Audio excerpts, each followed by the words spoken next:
Oi, pessoal, tudo bom?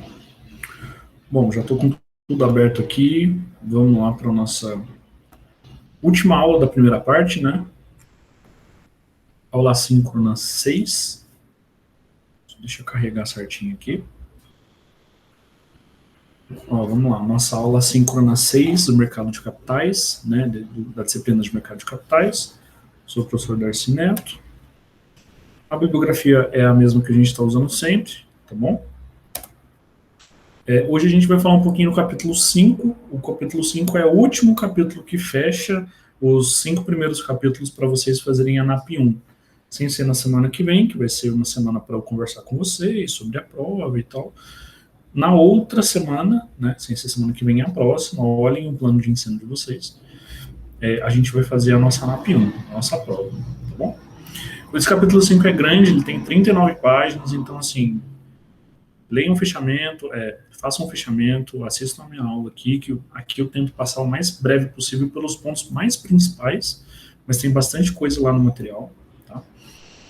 Lembre-se que a NAP 1, todo o assunto que envolve a NAP 1 vai do capítulo 1 ao capítulo 5 deste material, tá bom? Então a gente já tinha visto na aula da semana passada sobre o mercado monetário e o mercado de crédito, tá? Eu até coloquei aqui, ó, mercado monetário e mercado de crédito, que é em relação ao capítulo 4. Hoje a gente vai ver o capítulo 5, que é o mercado de capitais e o mercado cambial. O mercado de capitais, ele tem uma atuação de investimentos financeiros e outras operações, e o mercado cambial é a conversão de moeda, né, de real para dólar, enfim, de dólar para euro, tá? E o que a gente tinha visto também na semana passada, que o mercado monetário de crédito, ele trabalha no curto e no curtíssimo prazo e no médio prazo também, o mercado de crédito. O mercado de capitais e o mercado cambial, ele trabalha em médio e longo prazo, e o à vista e curto prazo no cambial, tá? Então, tem essa diferença de maturidade no processo do tratamento desse mercado financeiro, destes mercados financeiros, tá bom? Vamos lá, mercado de capitais. O nome da nossa disciplina é mercado de capitais, né? Por que ela é tão importante, né? O mercado de capitais assume um papel dos mais relevantes no processo de desenvolvimento econômico. Lembrando que desenvolvimento econômico é diferente de crescimento econômico, né? Crescimento econômico, a gente está olhando para um PIB, a gente está olhando quanto que o país produziu, quanto que o país vendeu, quanto que o país exportou, né? E quando a gente fala de desenvolvimento econômico, a gente está falando de uma coisa muito mais abrangente. A gente está falando de infraestrutura, a gente está falando de educação básica, a gente tem que falar de capacidade produtiva, a gente está falando de mitigação da pobreza, a gente está falando de redução da desigualdade social, entra entre os fatores sociais aí, tá? É o grande municiador de recursos permanentes para a economia, tá? Então, tudo isso que eu falei para vocês sobre o desenvolvimento econômico, o mercado de capitais ele é muito importante nesse contexto. Em virtude da ligação que efetua entre os que têm capacidade de poupança, ou seja, os investidores, é aquele que tem dinheiro guardado, assim, tá? São os investidores ou poupadores, e aqueles carentes de recursos no longo prazo, que apresentam déficit de investimento. Então, os tomadores, as pessoas que pegam empréstimo, as pessoas que procuram o banco, procuram a agência financeira para pegar dinheiro emprestado para fazer os investimentos. Tá? O mercado de capitais está estruturado de forma a suprir a necessidade de investimentos dos agentes econômicos. O que são os agentes econômicos? É a gente, como pessoa física, que quer investir, que quer ampliar a capacidade produtiva, que quer abrir uma filial, são as empresas, são os bancos, tá? Todos esses são os agentes. Por meio das diversas modalidades de financiamento a médio e longo prazo para capital de giro e capital fixo. É constituído pelas instituições financeiras não bancárias, já falei para vocês em aulas passadas o que era isso, instituições componentes do sistema de poupança e empréstimo, SBPE, e com operações que envolvem emissão e subscrição de ações. Tá? Então, esse é o contexto do mercado de capitais. Essa importância do mercado de capitais diretamente relacionada ao desenvolvimento econômico no Brasil, né? Assim, quando a gente está falando para o Brasil, a gente vê sobre todo esse processo brasileiro, né? Bom, vou falar um pouquinho de ações.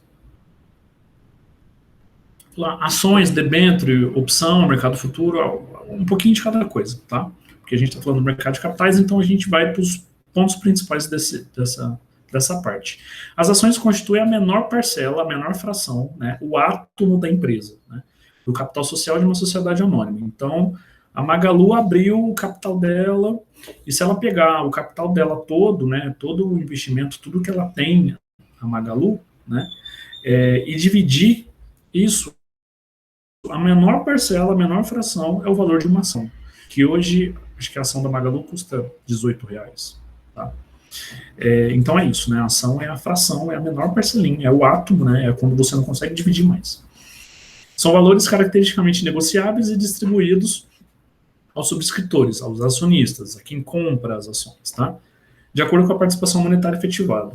As ações podem ser emitidas com ou sem valor nominal, de acordo com o regime do estatuto da companhia.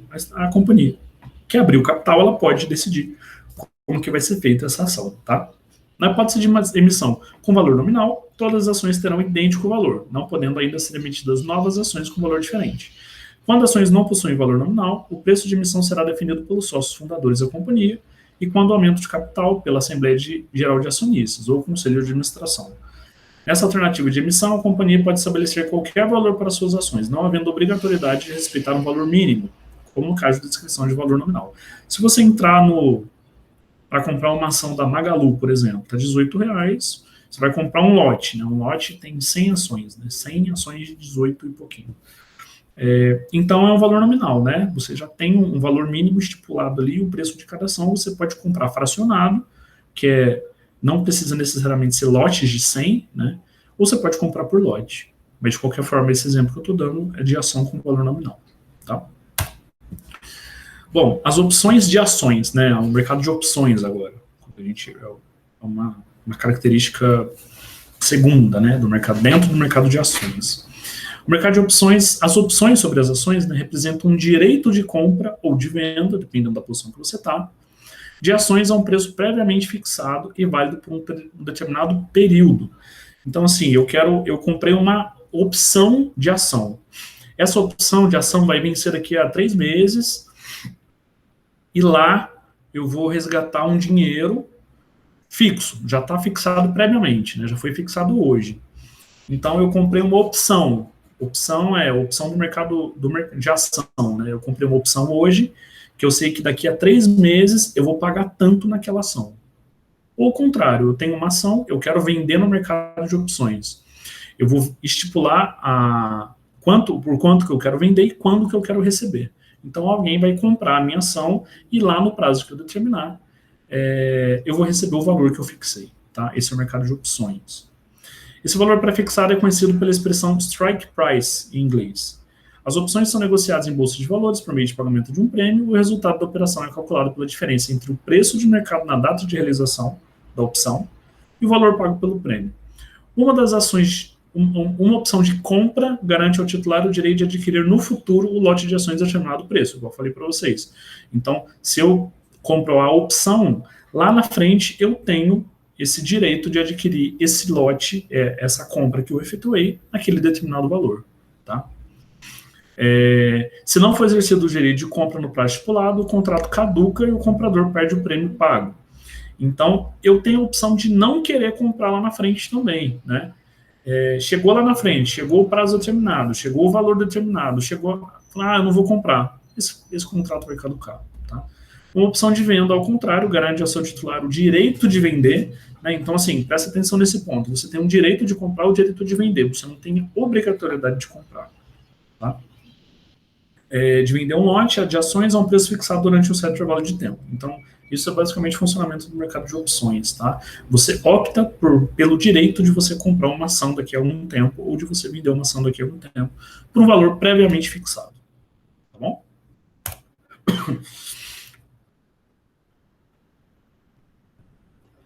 Falar um pouco das debêntures. Debêntures são títulos da dívida de longo prazo emitidos por sociedades, por ações destinados e geralmente aos financiamentos de projetos de investimento, fixo ou giro. Né? E para alongamento do perfil de endividamento das empresas. Constitui-se, em essência, um instrumento no qual os tomadores de recursos, aquela pessoa que vai no banco pegar dinheiro, ou que vai pedir um investimento, ou que vai pedir o dinheiro emprestado para investir, tá? Promete pagar ao aplicador, ao debenturista, o capital investido acrescido de juros em uma determinada data. Né? Então, assim, peguei dinheiro emprestado com você, eu vou te pagar tanto, né, o valor que eu peguei mais um juros, tal dia. É isso. Tá?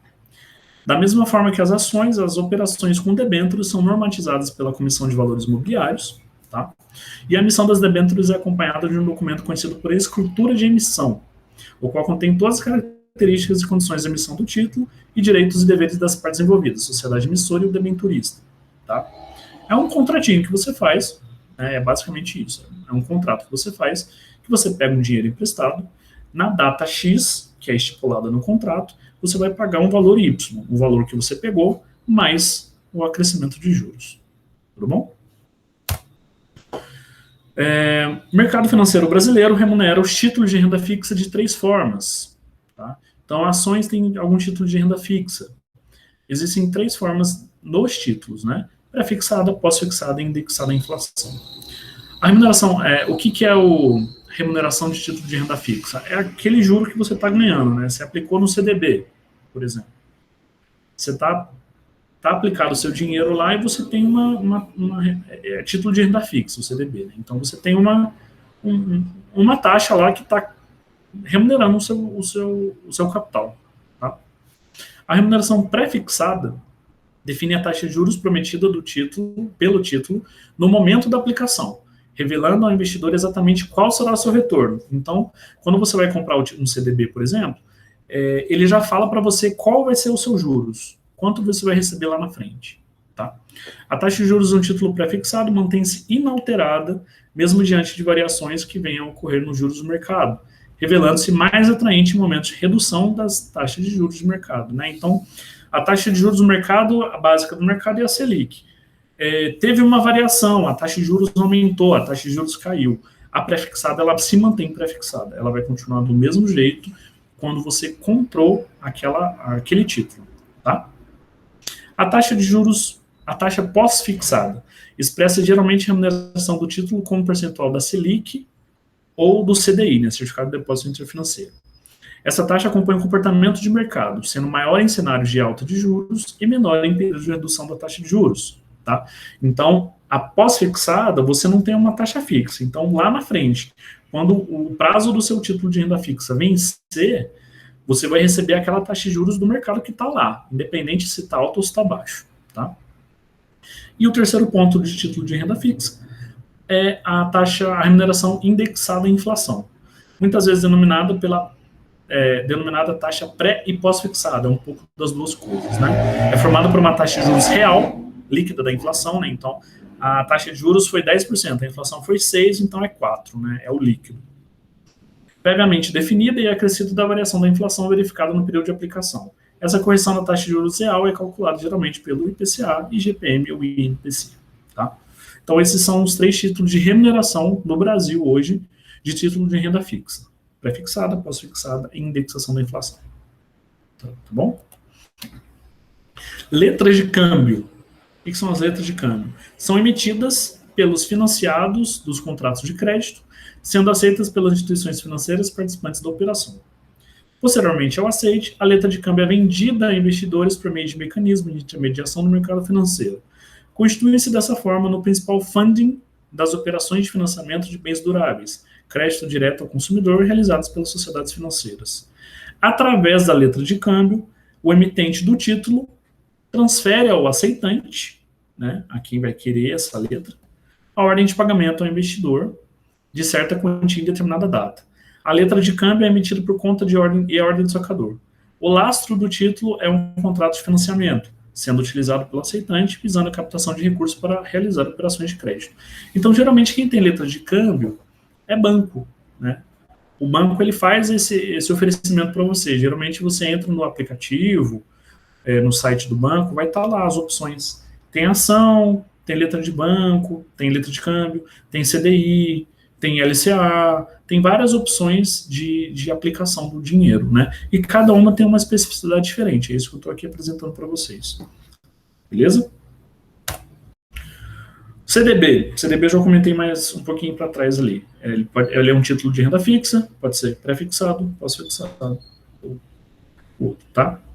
É uma obrigação CDB, Certificado de Depósito Bancário. Acho que é um dos mais simples, inclusive. É uma obrigação de pagamento futuro de um capital aplicado em depósito a prazo fixo em instituições financeiras. Por exemplo, baixei o aplicativo do meu banco, Tem um dinheiro na poupança, mas a poupança rende menos, né? Rende bem pouquinho. Ah, não estou fazendo nada com esse dinheiro, vou aplicar em CDB.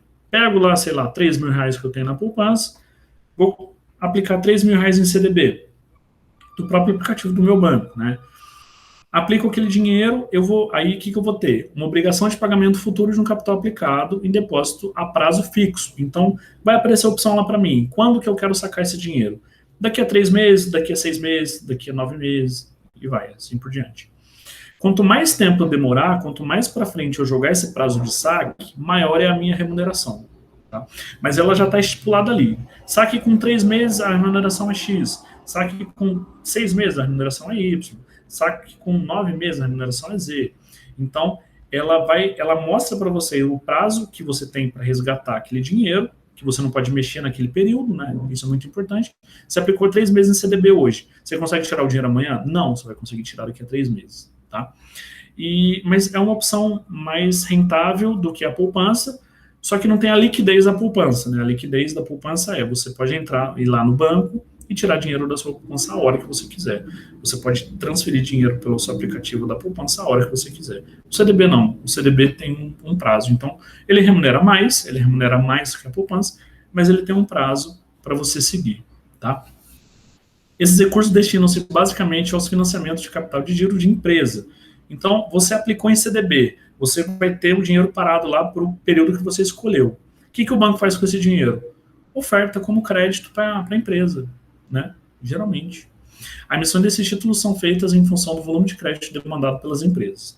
A diferença básica entre o certificado e o recibo de depósito bancário é o CDB e o RDB, é que o primeiro pode ser transferido por meio do endosso, sendo, portanto, negociável no mercado. Tá? O CDB é negociável no mercado. O RDB são obrigatoriamente nominativos e intransferíveis. Então, se uma pessoa tem um RDB, o RDB é dela. Ela não consegue negociar no mercado, ela não consegue transferir para ninguém, ela não consegue vender para ninguém, até o prazo estipulado. Passou o prazo, ela vai lá e resgata o dinheiro e acabou. Tá? Determinado muitas vezes pelas variações na taxa de juros pagas aos aplicadores. O CDB pode ser emitido com remuneração pré-fixada ou pós-fixada, igual eu falei para vocês. O CDB pré-fixado é aquele que você tem, sei lá, R$ 3.000 da poupança, você vai comprar R$ 3.000 em título de renda fixa, que é o CDB, por exemplo. Aí você coloca lá, pré-fixado, eu quero essa remuneração pré-fixada, eu quero saber hoje qual vai ser a remuneração, e eu quero 3 meses. Tá? Quanto mais tempo você deixar, maior a sua remuneração fica. Mas eu quero deixar só 3 meses. Aí você faz aquele contratinho, o dinheiro sai da sua conta e vai para uma conta virtual. Você consegue acessar ele, ver o valor, ver o reajuste, né? E acompanhando. Quando der o prazo, o dinheiro automaticamente volta para sua conta e você pode fazer uma aplicação novamente. Lembrando que todo resgate, o resgate é automático. Então, se você deu 3 meses de prazo, esses 3 meses vencendo, o dinheiro obrigatoriamente volta para sua conta. Tá? Ele não vai ficando lá. Tá? Aí, se você quiser aplicar em CDB de novo, você faz uma nova aplicação em CDB. Lembrando que todo resgate, toda vez que o dinheiro volta para sua conta, é descontado imposto de renda. Tá? Caderneta de poupança, a gente já falou um pouquinho dela, é considerada uma modalidade de investimento mais tradicional, classificada como conservadora por oferecer baixo risco. Ela oferece baixo risco e baixo retorno, né? Ela, de todas as taxas de juros que a gente tem hoje no mercado, ela é a menor, né? Mas ela é a mais líquida, né? É a que você consegue movimentar toda hora o dinheiro, a hora que você precisar. Costuma atrair investidores de menor renda. Então, assim, pessoas que não estão inseridas no mercado financeiro, trabalhadores, população em geral, né? A população em geral prefere deixar um dinheirinho lá na poupança, que é um valor baixo, um valor de economia, mês a mês, que a pessoa está guardando, do que fazer aplicações altas, né? A pessoa não tem interesse em fazer aplicações altas. Ela vai deixando um dinheirinho paradinho lá, que não está rendendo quase nada, mas tá ok para a pessoa, né? Tá tudo certo. E na hora que ela precisar de alguma emergência, ela vai lá e saca, tá? Os recursos aplicados em caderneta de poupança, realizados até maio de 2012, são remunerados mensalmente a taxa linear de 6% ao ano, ou 0,5% ao mês, mais a taxa de referencial de juros, a TR. Os rendimentos são creditados mensalmente na conta poupança na data do aniversário. Então, você colocou dinheiro na poupança hoje. Hoje é dia 8. Hoje é dia 8 de julho. Você colocou dinheiro na poupança hoje. Dia 8 de agosto, você fez aniversário. Aí você vai ganhar aquele 0,5% do que você aplicou. Aí vamos supor que no dia, hoje é 8, vamos supor que no dia 15 você colocou mais R$ 1.000 lá. Aí no dia 15 do outro mês, de agosto, vai entrar a remuneração desses R$ 1.000 que você colocou. Você colocou dinheiro todo dia na poupança, durante o mês inteiro. Você colocou 200 hoje, amanhã 200, amanhã 200, amanhã 200, amanhã 200, o mês todo.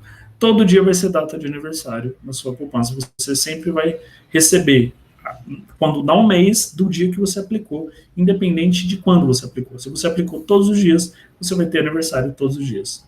Tá? Letras hipotecárias. São títulos emitidos por instituições financeiras que atuam como crédito imobiliário, com crédito imobiliário. A prática atual estabelece que essas instituições têm como funding principal do crédito imobiliário a caderneta de poupança. Somente quando o volume captado por esse instrumento financeiro for inferior ao total financiamento concedido, é que se permite a emissão de letras hipotecárias. Em verdade, os recursos obtidos para a colocação de letras hipotecárias devem lastrear os financiamentos já concedidos, não sendo usual que sejam direcionados a novos investimentos. A letra hipotecária é entendida como captação complementar à caderneta de poupança. Letra hipotecária se lembra da hipoteca, né? Título emitido por instituições financeiras que atuam com crédito imobiliário. Então, financiamento de casa, você vai comprar um apartamento financiado, tá? Esse financiamento você vai ter uma taxa de juros boa para você comprar, você vai ter isenção, você vai ter algumas facilidades, mas da onde sai esse dinheiro, né? Sai das letras hipotecárias, sai de quem compra esse tipo de ação, né? A letra hipotecária é entendida como captação complementar à caderneta de poupança e elas costumam pagar uma remuneração superior à da caderneta de poupança, exigindo, no entanto, um prazo de aplicação maior. É praticamente igual ao CDB, muda a função dela, né? Porque quando você compra um título, você lembrando que você está dando dinheiro para alguém, né?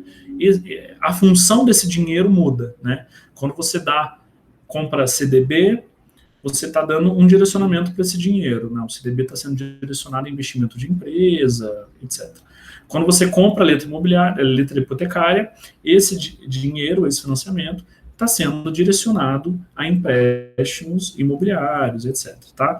Tudo para você como consumidor vai funcionar mais ou menos igual, dependendo, sempre vai ter um prazo, sempre vai ter uma taxa de juros que você vai receber por remuneração, mas por trás de quem está do outro lado recebendo o seu dinheiro, é que o dinheiro vai mudar, né? CDB ela vai para uma parte, a letra hipotecária vai para outro tipo de investimento, né? Então, essas diferenças que a gente vai ter. Letras imobiliárias. São títulos emitidos por instituições componentes do sistema de habitação, Sociedade de Crédito Imobiliário e Caixa Econômica Federal. Essas letras constituem-se em promessa de pagamento. Os recursos captados com a colocação desses papéis destinam-se ao financiamento de imóveis para construtores e adquirentes, né? Então, aqui a gente está falando de um financiamento de imóvel, mas não o seu financiamento de imóvel, não é um construtor, é um cara que vai construir um prédio, vai vender apartamento, é um cara que vai construir um condomínio, tá? A letra imobiliária pode ser garantida pelo governo federal quando emitida pela Caixa Econômica Federal, ou ainda tem preferência sobre os bens ou ativos da sociedade emissora em relação a outros créditos contra a sociedade, quando emitido por sociedade de crédito imobiliário. Tá? Aqui, letra hipotecária é quando a casa já está lá, já está pronta, você está vendendo, você está comprando, você está fazendo esse mercado, né? Hipoteca da casa. Aqui você está construindo, né? Você vai investir para construir um prédio, você vai comprar um apartamento na planta, né? Então, assim, tudo isso tem a ver com a letra imobiliária. FGC, Fundo Garantidor de Crédito. O que é o FGC? O FGC foi constituído na forma de uma associação civil de direito privado, sem fins lucrativos, composta pelas instituições financeiras e associações de poupança e empréstimo participantes do SFN. Tá? Seu objetivo principal é de oferecer maior garantia aos agentes de mercado, com recursos nas instituições citadas na eventualidade de sofrer intervenção, ser decretada a liquidação extrajudicial ou sua falência. Por exemplo, o que acontece? Se um banco falir hoje, você tem dinheiro no banco, o banco faliu. O Fundo Garantidor de Crédito, o FGC, vai falar assim, não, tudo bem, o banco faliu, mas você tem uma garantia. O FGC é um sistema garantidor. você tem uma garantia de até um limite máximo lá de valor que você tem direito de pegar, né? Então, um banco, vamos supor, você tinha 10 mil reais na poupança em um banco, no seu banco. O seu banco faliu. Ah, você perdeu os 10 mil reais? Não. O FGC garante que você pegue esse dinheiro, tá? Só que existe um limite, né? Geralmente não, eu acho que mudou o FGC agora, mas se eu não me engano, o limite do FGC hoje é 250 mil. Então, até 250 mil, você está dentro do FGC, você está dentro do Fundo Garantidor de Crédito. Se o seu banco falir, até 250 mil ele te devolve, tá? O fundo garante depósitos à vista, depósito a prazo, conta de poupança, letra de câmbio, letra imobiliária, letra de crédito imobiliário, letra hipotecária, entre outros. São excluídos dessa garantia as aplicações em fundo de investimento e recursos captados no exterior. Então, dentro desses fundos que eu falei para vocês, o fundo garantidor de crédito, ele garante o seu crédito no valor máximo lá de 250 mil reais, se eu não me engano, que você tem de aplicação, né? Então, se o banco falir, se você não tiver mais de 250 mil aplicado, relaxa que está tudo certo, o fundo garantidor de crédito te devolve esse dinheiro, tá bom? Não, o mais engraçado é ter 250 mil, né? Não é o banco te devolver, é você ter ele. Eu não tenho. Agora a gente vai falar rapidamente no mercado cambial, assim, essa aula muito rápida. Eu falei de alguns tipos de ação, falei de debênture, de letra, de opção. Agora eu vou falar um pouquinho do cambial, como que funciona, tá? Então, o que eu preciso muito que vocês façam? Assistam a aula, vá para o livro, leia o livro, faça o seu fichamento, aí você está em dia com o conteúdo, tá? Lembrando que semana que vem eu vou ter um bate-papo síncrono ao vivo com vocês, falar sobre como que vai ser a prova e etc. E na outra semana a gente já faz a nossa primeira prova, a nossa primeira NAP, tá bom? O mercado cambial é o segmento financeiro em que ocorrem operações de compra e venda em moedas internacionais conversíveis, ou seja, em que se verificam conversões de moeda nacional em estrangeira ou vice-versa. Você tem real, você quer comprar dólar, você tem dólar, você quer comprar real, é isso. Não só dólar e real, né? Euro, qualquer moeda conversível, né? Qualquer moeda que atua no mercado internacional. Esse mercado reúne todos os agentes econômicos que têm um motivo para realizar transações com o exterior, como operadores de comércio internacional, instituições financeiras, investidores e bancos centrais, que têm a necessidade de realizar exportações e importações, pagamento de dividendos, juros principal da dívida, royalties, recebimentos de capital e outros valores. No Brasil, a política cambial é definida pelo CMN, executado pelo Bacen, pelo Banco Central.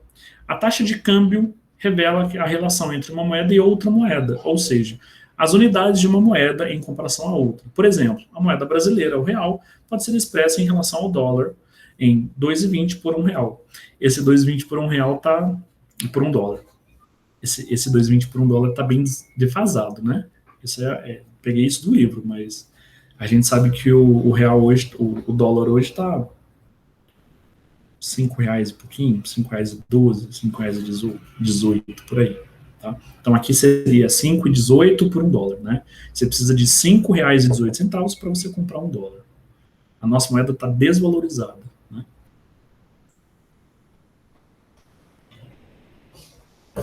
Aí tem o risco cambial também, né? Porque você tem o mercado cambial, é essa transação de moeda, você vende moeda e compra moeda, né? É isso. Só que tem um risco cambial, né? O risco cambial pode ser entendido como resultado do valor de um investimento diante de uma oscilação desfavorável na taxa de câmbio. Por exemplo, uma empresa brasileira que exporta seus produtos em dólar incorre em risco cambial diante de uma oscilação da moeda nacional perante a moeda estrangeira. Por exemplo, sou uma empresa no Brasil, eu exporto o meu produto em dólar. Se o dólar está baixo, eu estou me ferrando, né? Eu estou vendendo mais barato. Se o dólar está alto, eu estou ganhando esse dinheiro, né? Caso a moeda nacional se valorize perante ao dólar, a receita de venda de dólares se converterão em menos reais, provocando uma redução dos resultados da empresa, né? A globalização da economia levou também as instituições financeiras a conviverem com um risco cambial mais alto, né? É risco e retorno, né? Quanto maior o risco, maior o retorno. Isso é em qualquer mercado.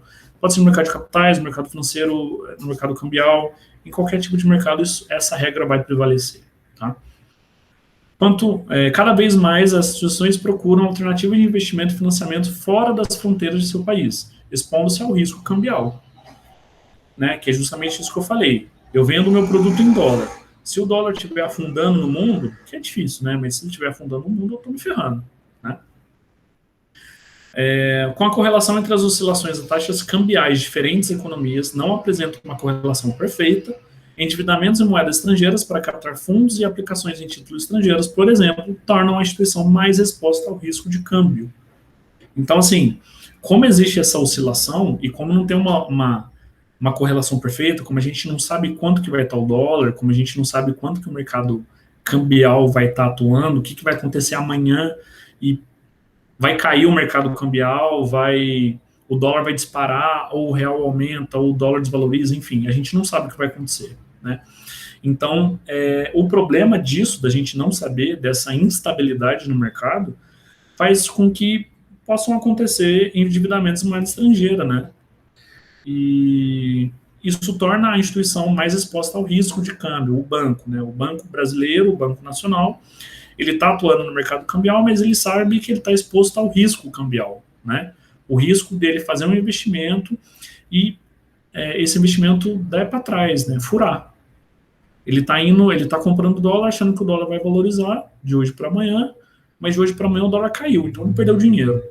Tá? É isso que ele está falando. Pode ser uma instituição financeira, pode ser uma pessoa física, né? Todo mundo que está fazendo essa transação de câmbio está podendo perder dinheiro, né? Podendo ganhar, mas também está podendo perder. Esse é o risco cambial. Porque eu tenho, vamos lá, eu tenho R$1.000, eu quero comprar em dólar, e o dólar, vamos supor que está R$4 hoje. Comprei lá, R$1.000 em dólar. Amanhã o dólar sobe para 6, de hoje para amanhã, pulou de 4 para 6. Opa, eu pego os meus dólares que eu comprei ontem a R$4 e vendo por 6 hoje, ganhei dinheiro. Mas o contrário também pode acontecer. Tá? Isso é o risco cambial que a gente fala. Gente, a aula foi super rápida hoje. Tá? Eu passei pelos pontos principais do livro, mas o capítulo 5 tem muita coisa para ler, não dá para passar por tudo aqui, a aula ia ficar muito maçante. Mas assim, é obrigação de vocês lerem o capítulo, assistirem a aula, fazer os fichamentos para quem quiser fazer os fichamentos e gravar o conteúdo e acompanhar semanalmente, tá? Lembrando que essa aula de agora é a última aula da NAP, da primeira parte do nosso curso, né? A gente chegou aqui na metade agora. Na semana que vem a gente vai conversar rapidamente sobre como vai ser a prova e tudo. Na outra semana a gente já faz a NAP 1, que é referente ao capítulo do livro do 1 ao capítulo 5. Então, estudem, mandem dúvidas para mim, podem tirar dúvida por e-mail, eu respondo super rápido a qualquer momento que vocês precisarem, meu e-mail está aqui, tá? Não deixe a dúvida acumular, é muito conteúdo, é muito conceito, tá? Eu preciso da ajuda de vocês em relação a isso, tá em dia juntinho comigo, tá bom, pessoal? Eu agradeço pela atenção de vocês, até a próxima aula, vou sair da minha apresentação aqui.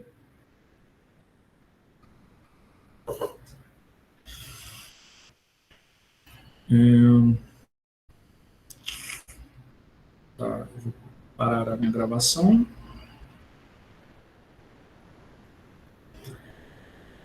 Então, gente, abraço para todo mundo, bons estudos, mandem dúvidas para mim, é muita coisa para ler, é muito conteúdo, a aula remota assim não é legal, é chato para vocês, é chato para mim, é chato para todo mundo, mas é o que a gente está conseguindo fazer por enquanto, né? Então, assim, eu preciso muito da cooperação de vocês para a gente conseguir fazer o mínimo possível para vocês passarem por esse curso e avançarem e ir para outros, tá bom? Então, um abraço para todo mundo, fiquem bem aí, tá?